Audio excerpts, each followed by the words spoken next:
Well, it's my privilege to fill Jeff's shoes this morning, a big job, but I was glad to see him go back and spend this time with his father. And it's easy to preach at Christmas because Christmas and the gospel are so closely tied together. It's a real privilege. And I'd like to start off this morning with a story, a rather tragic story.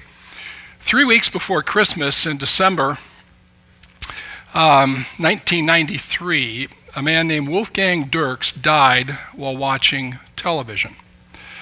Neighbors in his apartment hardly noticed his absence. He was 43 years old. His rent continued to be paid. And it was 5 years later, when his bank account went dry, that the landlord finally went up and knocked on his door, used his passkey to go in. He found Wolfgang's remains seated in a chair in front of a TV. The lights on his Christmas tree were still twinkling. His TV tube had gone out, and his TV guide was opened to December 3rd, so that was presumably the day he passed away.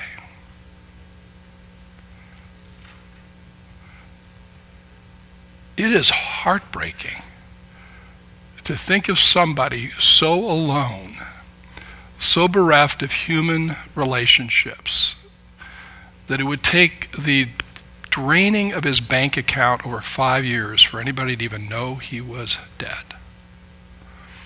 Now, that kind of loneliness, sadly, is not unique. There's an organization called the Loneliness Project, which collects testimonies from people regarding their loneliness in life. Here's what a 60-year-old man named Scout wrote. I think I've felt lonely throughout my life, and I'm truly alone except for my dog. Christmas guts me every year. I already accept that there won't be even a phone call for me. I bought a pre-cooked meal and a slice of pie. My evening walk with the dog wounds my soul every year, for curtains are open on our street, and I look into the living rooms full of families and friends.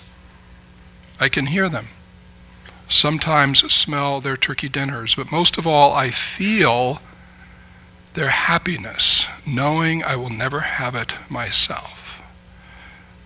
I get home and go to bed, crying until I fall asleep.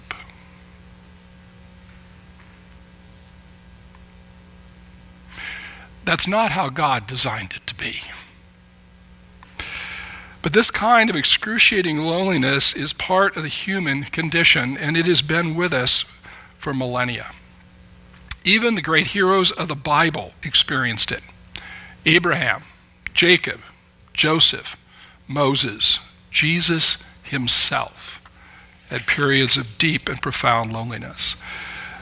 David, the shepherd turned king, in Psalm 25:16 wrote, "Turn to me and be gracious to me, O Lord, for I am lonely and afflicted."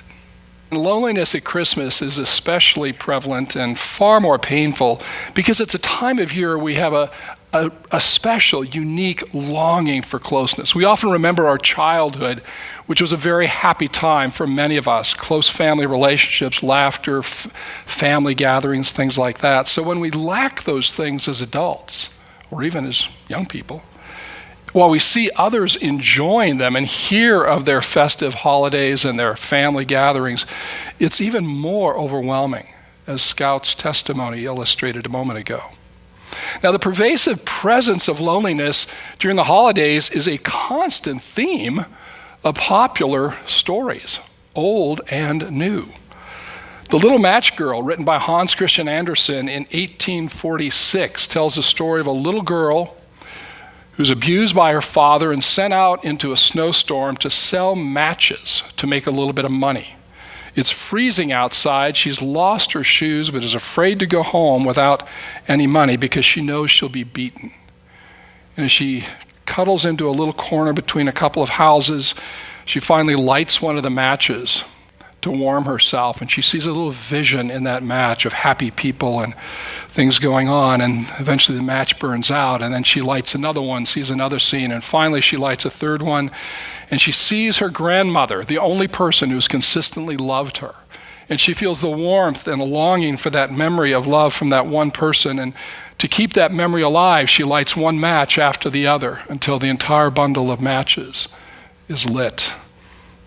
And the light and the warmth goes out, and in the morning they find her body laying there. But the happy ending of that story is, the way Anderson writes it, is her grandmother comes that night and takes her to heaven, where she can finally feel the love and the warmth that she's longed for in this world. Charles Dickens' Christmas Carol, perhaps one of the most popular and well-known Christmas stories, involves a man, Ebenezer Scrooge, who is so cut off in his human relationships, so removed, that self-imposed loneliness nearly destroys him, but for the visions sent to him to open his eyes. Rudolph the Red-Nosed Reindeer. It's not a benign story. It's a lonely reindeer who's made fun of and excluded and mocked by others. Lonely, cut off, isolated. It's a Wonderful Life, a story written in 1939, made into a very famous Capra movie in 1946. Features a man named George Bailey, who seems to have lots of friends, and yet there's a moment in his life where he is so alone. He's standing on a bridge contemplating jumping into the freezing December waters to kill himself because of loneliness, hopelessness. More currently, we see a new version of How the Grinch Stole Christmas. And I went to see the latest one with my grandson. He said it was scary. But it's actually well done. Benedict Cumberbatch is the voice for the Grinch. And interestingly, they've slightly revised the original Dr. Seuss version of that story, I think in a significant, and I like it, that the basis, the reason for the Grinch's isolation and coldness and even meanness is not that he just has an inherently mean, nasty heart, is he was an orphan. He lost his parents. He grew up lonely and disconnected from other people. And it's through a little girl's love that he comes out of that shell and enters back into human relationship. Loneliness is a pervasive problem. What's the cure? What's the cure for loneliness? Well, ultimately, it's God. God himself is a cure for our loneliness. We are designed for fellowship with God, and he alone can fulfill this deep longing we have for complete, total, absolute understanding, acceptance, and love. And it's a promise that we have in the gospel. He provides this ultimate cure for us through the gospel. The good news that Jesus came and laid down his life on the cross to pay for our sins. He lived a perfect life that he could give that perfect record to us, to open the way for us to get into heaven and have eternal, perfect, marvelous, almost inconceivable love and closeness and intimacy with God. But that gospel cure for loneliness will not be fully completed until we are in the very presence of God. As wonderful as God is and as marvelous as his consolation can be in this life, and it is massive, it's substantial. But you know what? In this life, by God's own declaration, it is not enough. Clear back in Genesis, where he's describing how he made us, the first thing he said about us was, it is not good that man should be alone. We're designed for human relationships. And without them, we suffer and we are empty. We are loneliness. We do not reach our full potential. So what this means is that even though God himself is the ultimate long-term cure for loneliness, you and I are an essential part of his short-term cure. This week, this month, for the rest of our lives. That's why there's hundreds of passages in the scriptures calling us to be channels of his love and his grace and his compassion into the lives of the people around us. The lives of people like Wolfgang and Scout. Now, since Pastor Jeff has been preaching through 1 Peter, let's take a look at one of these cure for loneliness passages in this particular book. 1 Peter 3:8, Peter writes, "Finally, all of you have unity of mind, sympathy, brotherly love, a tender heart, and a humble mind." Peter uses 4 expressions in this passage to fulfill and to flesh out this benevolent command. He calls us to seek unity of mind, to exercise sympathy and brotherly love, and to cultivate a tender heart and a humble mind. I'm sure people have written books just unpacking those 4 concepts, but I would say this: they all call for the same basic result, and that is that we join our minds and our hearts and our lives so fully, so intimately, that we essentially become one with one another. We become one with one another. That's the ultimate goal. And this morning I'd like to focus in on just one central word in that passage, the word sympathy, which is often translated compassion. It comes from the Greek word sympathes, which means literally to suffer with another, to experience pain jointly or of the same kind. This is what the Apostle Paul alluded to in his passage, 1 Corinthians 12:24 through 26, where he says, "God has so composed the body, the church, that there be no divisions, but that the members may have the same care for one another. If one member suffers, all suffer together. If one member is honored, all rejoice together." We're connected so much like a body. The analogy is often made that if our finger is hit, our whole body feels the pain.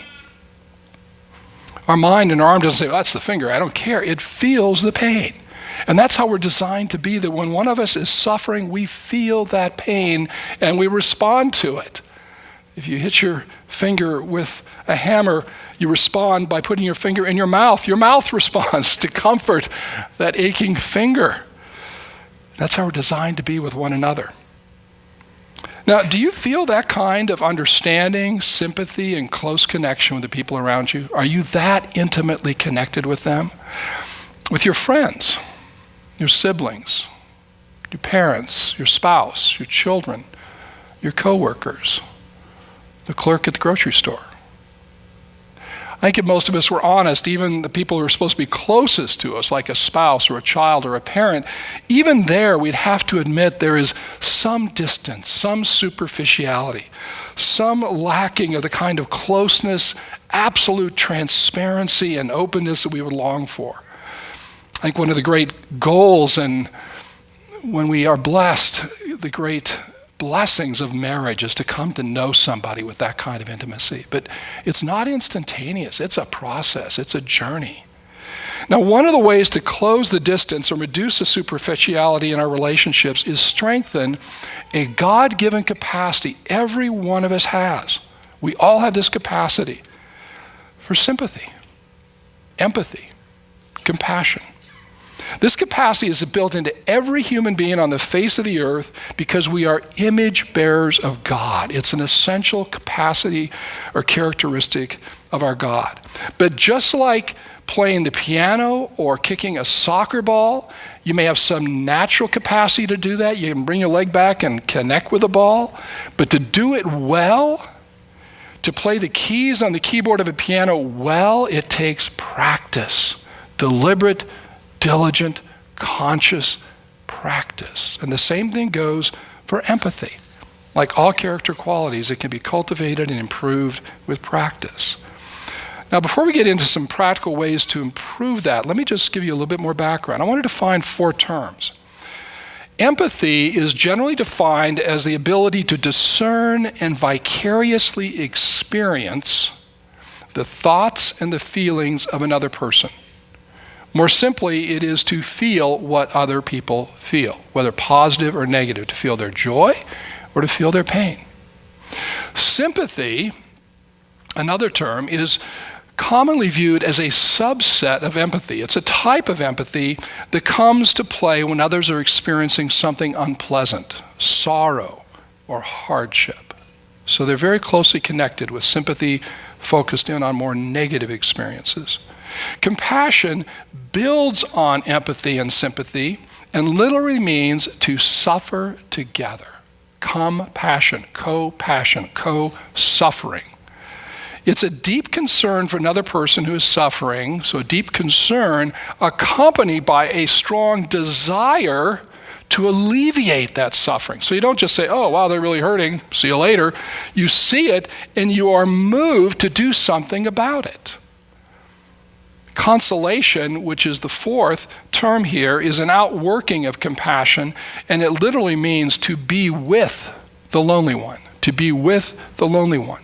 And this involves action, steps we actually take to alleviate or lessen the grief, the sorrow, or the disappointment of other people. Interesting, in the Christmas story in Luke 2:25, Jesus is described as the consolation of Israel. The dramatic, incredible action that God the Father, God the Spirit, God the Son took to alleviate and resolve our suffering.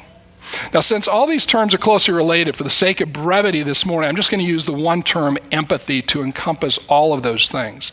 But there are distinctions. They do tend to build on each other.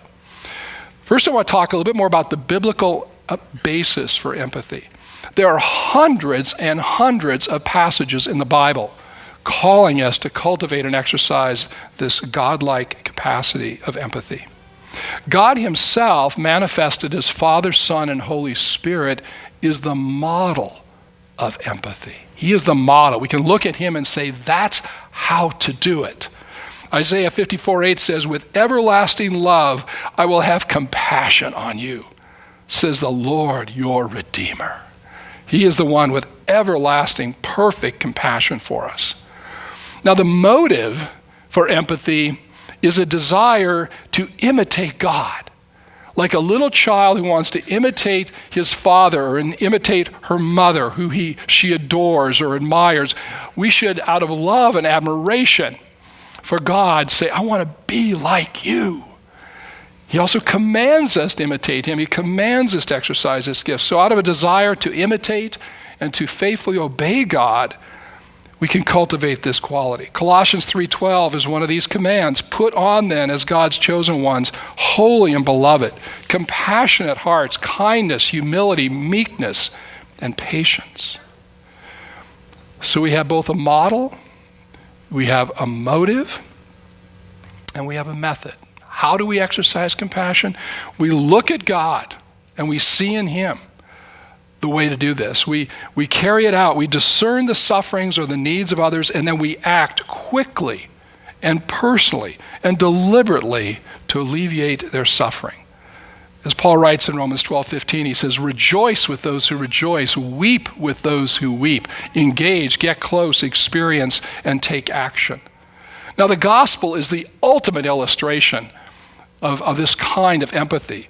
It is the ultimate illustration of empathy, of compassion, of consolation. It shows us the motive, the model, the method, the gospel. The more we comprehend this incredible good news that God so loved the world, he saw our suffering. He did not want us to be eternally separated, and he took action to come into this world and to save us at great, great, great personal cost.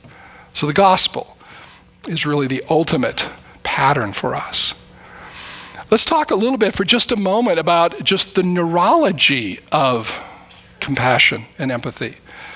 You know, some Christians, when they hear neurology or psychology, they get nervous because is this humanistic? Is this just what people teach? Who designed the brain? Who transmits the perfect design for this incredibly complex part of creation through DNA from generation to generation? It's God. God designed this amazing thing. And to me, I think the brain may be the pinnacle of his creation in many ways, because it's where we have this capacity for knowledge, righteousness, and holiness. Now, we are wired for empathy. Our brains are wired for this concept. And one of the theories behind it, we don't understand it completely, and there's different ways it's described, but magnetic resonance imaging now, where they can actually measure blood flow in the brain, is showing that there's a concept called mirror neurons. That when we see someone else suffering, for example, there's a part of our brain that lights up that is where we experience in our own life suffering. It's the suffering place in our brain. We see suffering, the suffering part of our brain lights up. We see joy or delight or excitement in someone else, and that part of our brain lights up. It's like our brain mirrors what they're experiencing, and then we often are moved to act the same way that a person would act feeling that emotion. This may answer the age-old question of why one baby crying in a nursery triggers 20 babies crying in a nursery. They're not all hungry, they're not all dealing with wet diapers, but they suddenly all start crying. There's this God-given capacity to feel what others are feeling. So whether that's the answer, mirror neurons, or something more complex, it is a God-given capacity, and it's given to every human being, whether they're regenerate and saved or not. Non-Christians often show incredible empathy and compassion for other people. You see an example in the Bible, Exodus 2:6. Pharaoh's daughter, presumably not part of the community of faith in ancient times, she sees a little basket with a baby floating down the Nile, and she has compassion. She has empathy toward this little child, and she acts to console and to alleviate its suffering, taking it into her home. And she's not even part of the community of faith, but she is moved by God and by this God-given capacity. We see Christians in Antioch in Acts 11:28 and 29, when they hear about famine of the church in Jerusalem, and they are moved to take up an offering to alleviate it. And in our day, we see this happen again and again and again in our nation, and actually around the world, when there's hurricanes, tornadoes, or earthquakes, and people have suffered, their houses have been destroyed. There's an incredible outpouring of care. And they're not all Christians going down to Louisiana for the hurricane there some years ago, to the East Coast this year. There's many non-Christians living out that image of God capacity for empathy, to look out for, to rebuild, to alleviate suffering. But I would submit to you this: who should be at the front of those caravans? Who should be the first to act, and the ones who do it most willingly, most sacrificially, most eagerly? Would it not be those who've been delivered from loneliness by the gospel? We should be the ones leading the way. There's two kinds of empathy. It helps to think of it in this way. There's cognitive empathy, which sometimes is called perspective taking, and that's a deliberate and conscious intellectual process whereby we observe others and we use our imagination and our logic to try to discern what they must be feeling. We don't actually feel it, but we use our imagination and logic to discern it. Yesterday, late in the afternoon, my daughter Megan gave us our fourth grandchild, a little girl named Charlie June. Now, I can have cognitive empathy for my daughter delivering a baby, but I've never delivered a baby, and I don't want to even think too much about what the process is like. But I know it's hard, and I was praying for her. I knew there's some risk involved, but it's not something I actually felt, which I can't say I feel what you feel as she was delivering that baby. I'm sorry, I can't imagine that. I can imagine it, but I can't feel the affective type of empathy, the other kind. I got a little bit mixed up here thinking about my new granddaughter, forgive me. The other kind of empathy is affective empathy, where we actually feel it. We actually feel and experience the emotion. So I had to use cognitive empathy with my daughter yesterday as I prayed for her, even though I could not specifically feel what she was going through. But last night, I did experience affective empathy with my other granddaughter, Brielle. Brielle was staying at our house, and last night we put her down in a strange crib in a different room she was not familiar with, and she was crying her little heart out. And her mom and dad are trying to get her to not always, be immediately consoled when she cries, helping her to learn to sleep on her own. But grandfathers have these big hearts, and grandfathers hearing their granddaughters cry like that, I was moved. I felt it. And so I went in and spent 30 minutes just consoling her, rubbing her tummy, talking to her, singing her until she went to sleep. That was effective empathy. I felt and I was moved by her pain. Now, there's a couple of historical figures that illustrate these kinds of empathy as well. Cognitive empathy, what we imagine or reason, and affective, what we feel. Shortly after he became Prime Minister of England, Winston Churchill learned that his predecessor, Neville Chamberlain, was dying of cancer. And even though Churchill was not known for his empathy and relational skills, he was a pretty hard guy, yet he had this cognitive empathy where he could imagine how Chamberlain felt. Britain was involved in World War II. It was threatened by the Battle of Britain with the Germans just across the channel. It looked very likely Britain was going to be conquered and destroyed. Churchill imagined how bad Chamberlain must have felt, that he could have probably stopped this if they'd stood up to Hitler earlier before he moved into Czechoslovakia and Poland. And so just out of cognitive empathy, realizing how awful Chamberlain would feel about where things were, Churchill issued an order to his staff saying, from now on, there's no bad news that goes to Chamberlain. Any good news we have, any progress we're making, any hopeful things, send all that information to him so that his final days have some hope and some encouragement. It's an act of tremendous cognitive empathy. Another figure we're even more familiar with is Ruth. In the book of Ruth, we hear the story about a young woman whose husband and father-in-law died, and her mother-in-law, Naomi, is so distraught and so discouraged, she decides to return to Israel. They were living in the land of Moab. Naomi knows that for Ruth to come with her, because she's not part of Israel, she would be treated as an outcast, so she urges her daughter-in-law to stay. But Ruth, sensing the sorrow and the hopelessness that Naomi is feeling, she repeatedly wept with her. She wept and wept and wept with her mother-in-law, and she steadfastly refused to leave her. She steadfastly said, I will not leave you. And one of the most beautiful passages in the Bible. Do not urge me to leave you or to return from following you. For where you go, I will go, and where you lodge, I will lodge. Your people shall be my people, and your God, my God. Where you die, I will die, and there will I be buried. May the Lord do so to me, and more also, if anything, but death parts me from you. What an incredible example of empathy, compassion, consolation. Thousands of years we're still reading it and being inspired by it. Would you like to have that kind of empathy, that kind of capacity, where it wouldn't be something you have to really think about, but it will almost be like a habit, it just comes out of you? There's ways to cultivate it. And let me just give you some practical steps at this point, some things you can start doing today, and especially during the holiday season, to cultivate this kind of empathy in your life. Now, I'm going to give you some very detailed things. I'm going to go over a quick structure for you. All of this is laid out in a couple of blogs that are actually listed in our church website this morning, the prayer part of our website. There's a detailed article on these 7 steps I'm going to describe. There's also another article on how do you cultivate these things in young children. You can start cultivating empathy in a child at the age of 2. And the earlier you start doing that, the better chance there is that they will grow up to be compassionate, empathetic people. But let me give you an overview. And as most of you know, I love acrostics.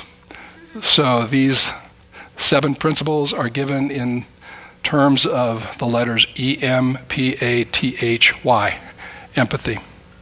First one, enlist all of your faculties and resources. You have incredible resources built into you by God that you're probably not using to their full. Use your time. God gives you 24 hours every day. And he calls you to invest a big chunk of that time in other people. Take time to slow down, to listen to people, to relax, to show that you are happy and willing to be with them, to listen to them, that you're not feeling impatient and looking at your watch. That's the most deadly thing you can do, is look at your watch during a conversation. You send a message really quickly. Use your time, communicate to people, tell them that you're happy to sit down. Even take an initiative to call them and say, hey, do you have time for a cup of coffee? Be the initiator. You can use your ears. Listen There is so much that people communicate with their tone of voice. And it might even be contrary to their words. It might even be contrary to the words. Their tone of voice can communicate more, and it's more persuasive. If I say to my wife, hey, I'm thinking of going and watch a football game with friends, and she says, fine. F-I-N-E is defined one way, but tone of voice is defined another way. Actually, Corlette wouldn't do that. She'd be happy to have me do it. But voice, tone of voice says a lot. Even a pause in a statement, someone hesitating before they give you an answer, sends you a message that there's something in their heart, their mind that gives them pause. Is this what they really want to say or just what they think you want to hear? So listening even for a pause, thinking about that. Listen to their tone of voice. Use your eyes. We communicate so much with our own face, our own look in our own eyes, excitement, sadness, uncertainty, weariness. Our eyes, our face, both. There was a test I took online one time, and it showed like 30 sets of eyes, just this. And you had to take a test and say, what emotions are being communicated by this set of eyes? I thought, are you kidding me? And yet, as I went through it, I started, oh yeah, there's excitement, there's anger, there's doubt, there's whatever.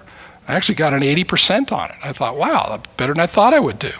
But we can learn to watch eyes, and you add the rest of the face to it, and you really have a lot of information. Just look at people.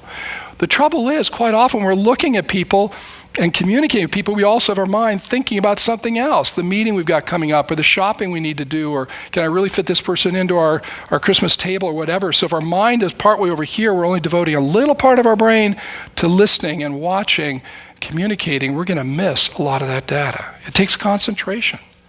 Pay attention to people's posture, their body language. Are they slumping? Are they pacing? Are they cringing?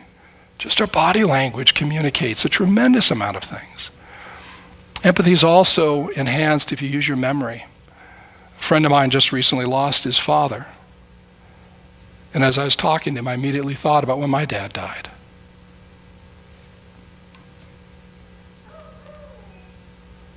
I remember driving up the hill on Grand Avenue, and cars were driving by, and people were standing on the sidewalk. I thought, don't they know? The world has just changed profoundly. And I drew on that memory as I talked to my friend Glenn.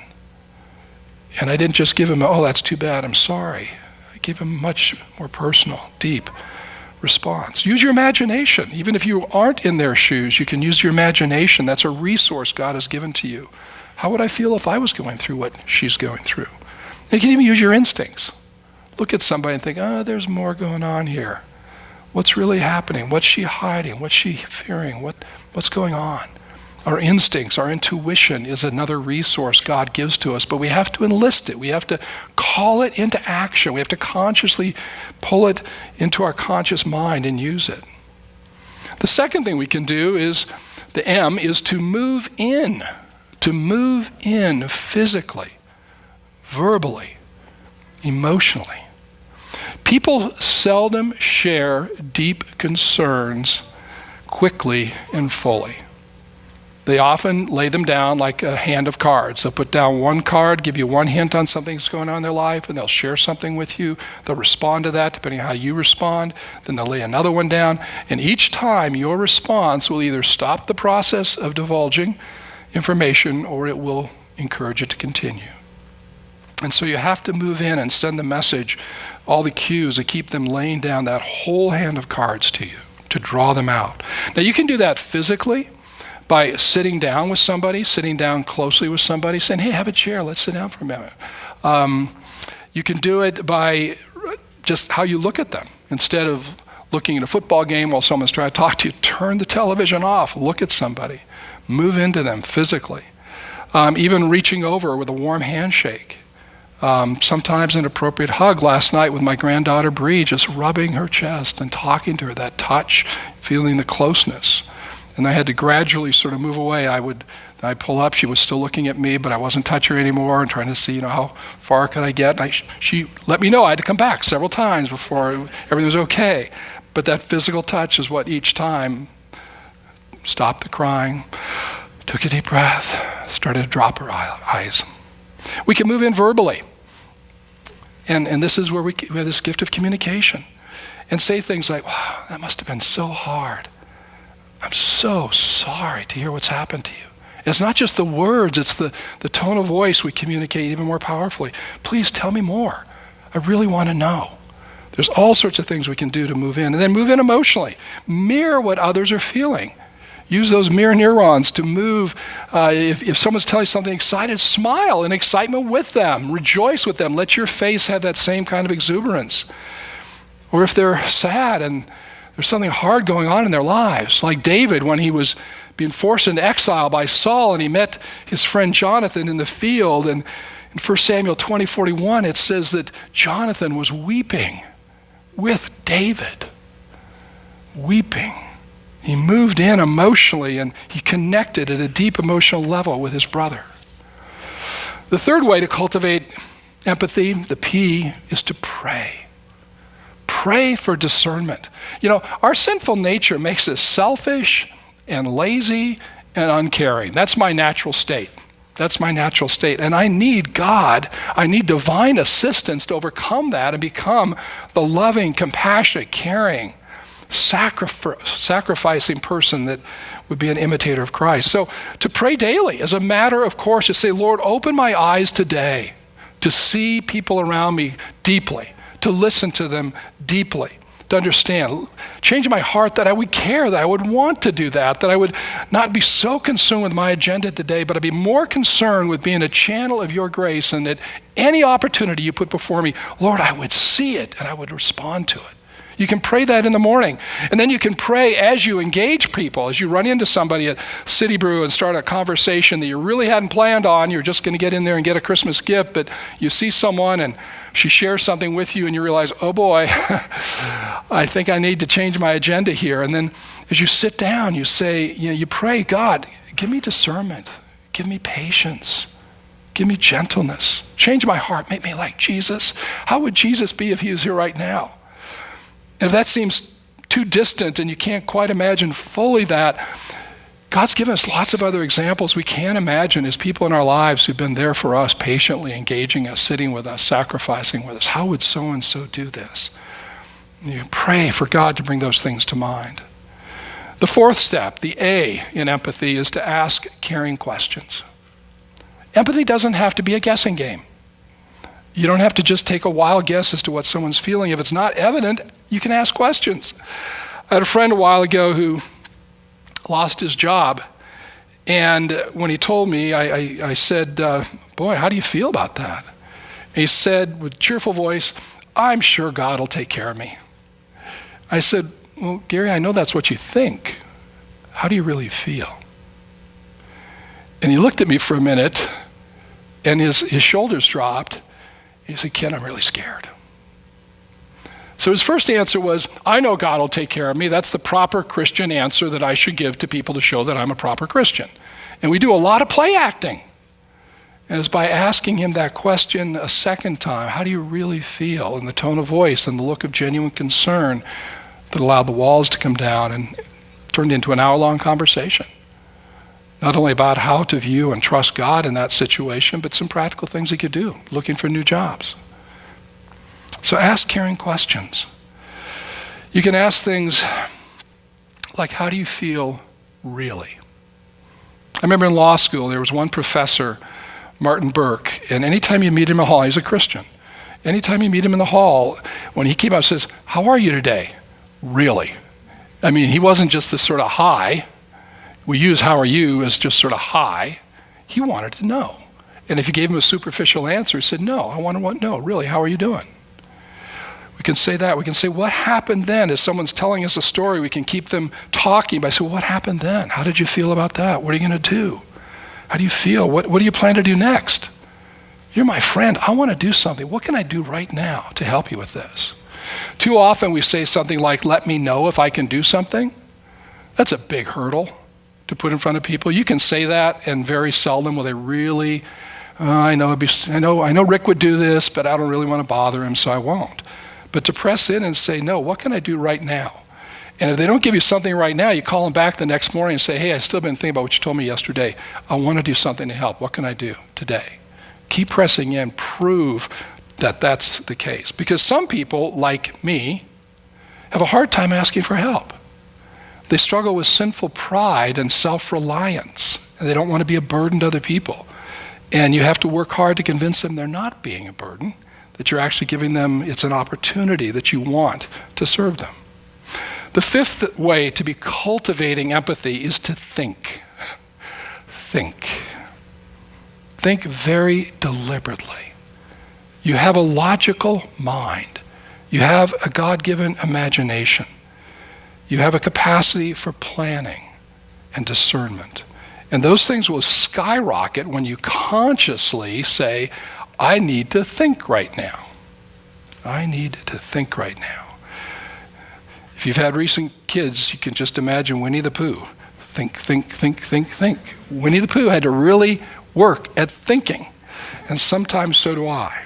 So you might, as you're talking with somebody and they're sharing something, you say, what is she feeling right now? What's probably really going on in her life? How would I feel if I was in her shoes? Have I had a similar experience? Is there something I could do? Are there some people in our church? Is there some way we could meet this?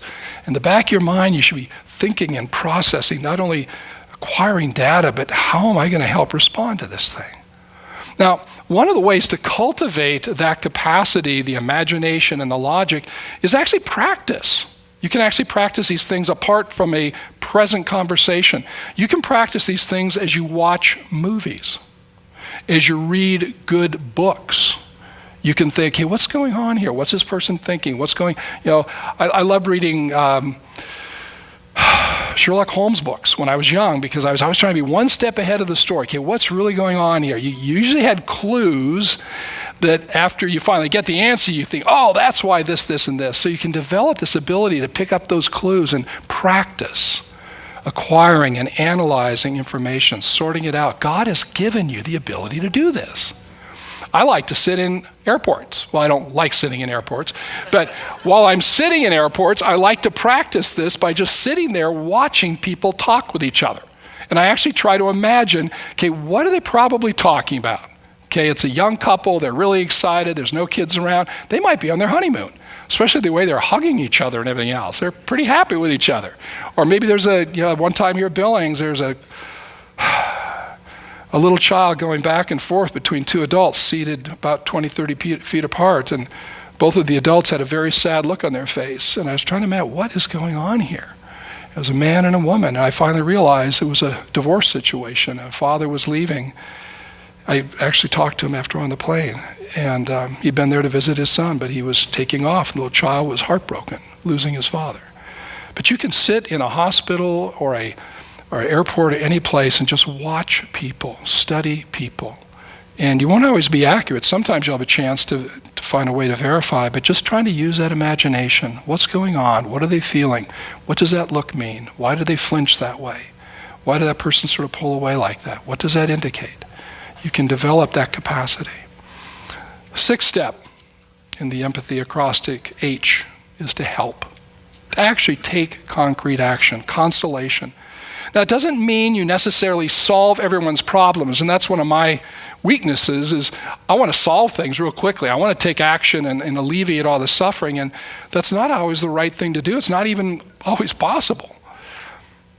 Henry Nouwen once said that to console does not mean to take away the pain, but to rather be there and say, you are not alone.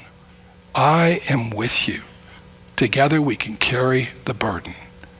You may not even know what to say. You may not even know what to say.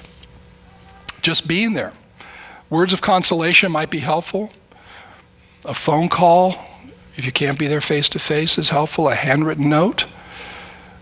The worst, but sometimes the only way to communicate might be an email, but emails to me are so simple, so superficial.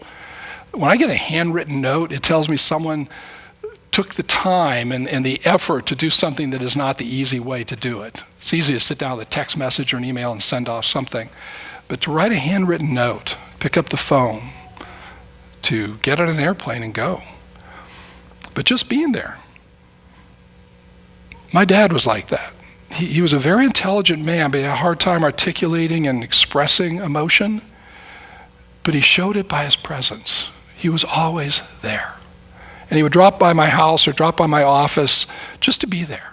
And we'd talk, and it wasn't always deep or profound, but he was telling me by just being there that he cared. And during the hard times of my life, he was really there. So sometimes that means, sharing resources with people, not just being there physically, but sharing resources. Someone needs some financial help. People who are poor, sick, or in prison, we're there for them. If their lives have been turned upside down, we're there with them. We're trying to help in a concrete way. And finally, the last thing I would say is yield. Wise for yield. To really practice empathy typically requires some measure of sacrifice. It's going to be a sacrifice of time. It's going to be a sacrifice of some resources maybe to write a check, anonymously give some money through the church diaconal fund, to do something. Sometimes we have to really sacrifice by killing our pride, renouncing prejudices, reaching across boundary lines that we wouldn't think we would go across, letting go of resentment or unforgiveness, to give up that self-pity, that sense of self-righteousness, to really forgive, to yield. There's a story I heard when I was in South Africa one time after apartheid came down, the racial segregation system they built over many decades. It came down, and there was great fear of tremendous retribution as the black community gained political power. And thanks to Nelson Mandela, that did not happen. An astonishing story of political reconciliation. But there's one man that I heard about. He was one of the highest police officials in the government. He was an Afrikaner, a white, and he had been part of the apartheid system for many, many years, and he'd gone around the country fighting and imprisoning, and there was a lot of physical violence going on both sides. And after apartheid came, God really did a huge work of repentance in this man's heart.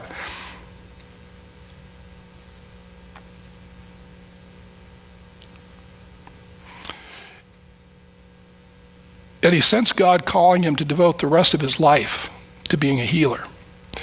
And he went around, and he's still, as far as I know, doing it today, giving talks on the evil of apartheid and confessing his own sin and talking about the gospel of Christ. But he begins every one of those talks the same way.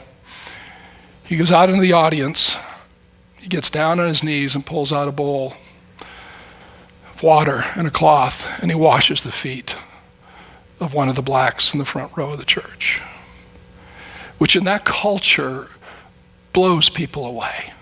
After decades of this huge segregation, the huge racial prejudice, to see a former government official yielding his pride, getting down on his knees, and demonstrating in a very concrete way his repentance is a huge part of the testimony. His words of repentance were very meaningful, but his actions were even more significant. So, E-M-P-A-T-H-Y, empathy. Every one of those things is something we can deliberately cultivate. And as I said, there's a detailed article on our website if you want to go back and study the scriptures more deeply. But the bottom line I want to share with you is this. You can really change. You may have a certain baseline level of empathy you have today, and there's certain things, if they're really evident and really pronounced or really intense, you go, wow, my wife's mad. But you can develop a much finer level of empathy if you want to. For some people, it's a very natural ability. I know some people are so incredibly compassionate and tender-hearted. I want to be more like them, and I pray for that. Because it's not something that comes natural to me. I have to work at it. I'm often clumsy when I try to do it, and I often guess the wrong thing, and I miss the mark. Sometimes I don't even find out about it afterwards, but sometimes people tell me. But bit by bit, God is changing me, and he can change you. And this is a beautiful part of the gospel promise, is that, for example, Romans 8:29, God's promise is that through the gospel, he is conforming us to the likeness of Christ. So if on a scale of 1 to 100, you're at a 15 today, by God's grace, you can be at a 20 by the end of the month, and at 25 by June. And who knows how far up that scale as you work at this and pray for God's grace and dwell on the gospel that God loved us so much he sent his son to die for us. The world is waiting for this. There are Wolfgangs and there are Scouts. I would hate to think that there would be a Wolfgang in this congregation, that somebody in this congregation could die and we would not even know about it for 5 years. How horrible that would be, that we're not that connected. There's relatives and friends out there that need our empathy and consolation. There are people who experience recent losses, lost a family member, a parent, a child, a friend. There are people you'll run into while you're shopping. There'll be grocery clerks and clerks down at Target and Walmart who are sitting there holding down their job, but they just had very bad news and they're suffering. Maybe they just went through a divorce and this is now the loneliest time of the year for them. You've got neighbors, you've got elderly people up here at the nursing homes. I would encourage you, if you've got little children, one of the greatest gifts you could give this year is to just go and spend a few hours at the nursing homes. Just go in there with those little children and just walk around and just talk with people. Those homes are filled with older women, men too, but especially older women who spent their lives raising children and grandchildren. And the thing they miss most of all is just the time to look at, much less engage, a small child. Be a great ministry to carry out.